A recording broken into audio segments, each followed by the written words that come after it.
This channel does not promote any violent, harmful, or illegal activities. All content provided by this channel is meant for an educational purpose only. বাংলার চিকিৎসকরা বলছেন গণতন্ত্র বিপন্ন, কি বলবেন?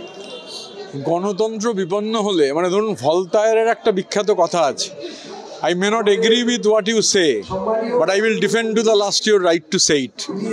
বাংলায় যে গণতন্ত্র আছে বলেই প্রতিবাদ প্রতিরোধ মানে সব সময় মানুষ সেখানে মানে সমবেত হতে পারেন, এটাই বাংলায় গণতন্ত্রের সব থেকে বড় চিহ্ন। মেদিনীপুর মেডিকেল কলেজ থেকে কিংজল নন্দ পর্যন্ত বলছেন হিংসার রাজনীতি চলছে, গণতন্ত্র নেই। আসলে কি জানেন তো, মানে গণতন্ত্রের একটা মূল কথা হচ্ছে গণতন্ত্র তো মানে নিউজ প্রিন্টে বা টেলিভিশনের প্রাইম টাইমে গণতন্ত্রের রেজাল্ট বেরোয় না। গণতন্ত্রের রেজাল্ট বেরোয় ভোটের ইভিএমে। তো বাংলার ইভিএমগুলো মানে গণতন্ত্রের যে মূল জায়গা, মানুষ হচ্ছেন তো গণতন্ত্রের শেষ কথা। গত 6টা বিধানসভার উপনির্বাচন দেখেছেন, আবার হচ্ছে 2026-এ গোটা বাংলার পাহাড় থেকে সাগরের নির্বাচন হবে। আমি আবারও বিনীতভাবে বলি যে সন্ধ্যেবেলা টেলিভিশনের ওই প্রাইম টাইমে হচ্ছে ভোটের রেজাল্ট বেরোয় না। ভোটের রেজাল্ট মানুষ বার করেন যখন গণতন্ত্রের সর্বোচ্চ উৎসব হয়। ভোটের রেজাল্ট আর এই দেখতে দেখতে 25 কেটে যাবে। 26-এ মমতা বন্দ্যোপাধ্যায় 250-260 আসন নিয়ে মুখ্যমন্ত্রী হবেন। গণতন্ত্রের বিজয় মিছিল আবার গোটা বাংলা জুড়ে, সেই বিজয় মিছিলে সমস্ত মানুষ সমবেত হবেন। নির্যাতিতার মা মুখ্যমন্ত্রীর উপর ক্ষোভ উগরে দিচ্ছেন, তিনি বারবার পদত্যাগ দাবি করছেন।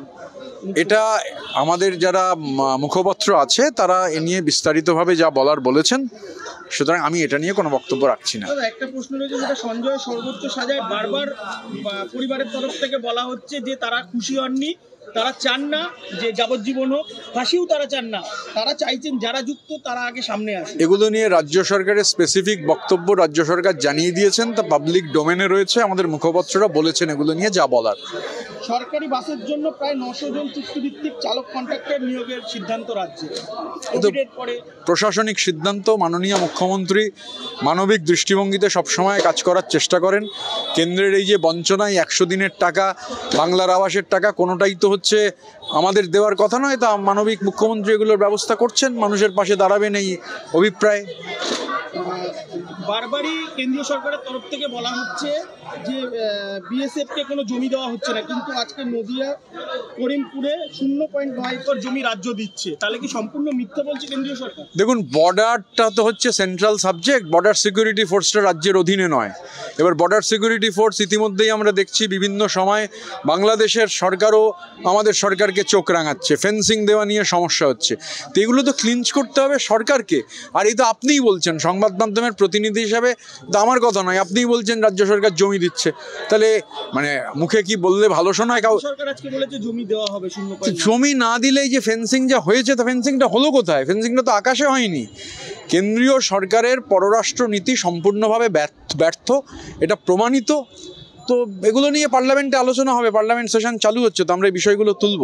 বিএসএফ এর সঙ্গে বিশেষ করে মালদাতে যে ঘটনাগুলো ঘটছে অনভিপ্রেত, মিনিস্ট্রি অফ এক্সটার্নাল অ্যাফেয়ার্সকে তো এগুলো সম্পর্কে ব্যবস্থা গ্রহণ করতে হবে, সরকারকে, দেশের সরকারকে। আর এটা তো রাজ্য সরকারের সাবজেক্টই নয়, রাজ্য সরকার তো এই বিষয়টা দেখেন না, এটা তো দেখেন কেন্দ্রীয় সরকার।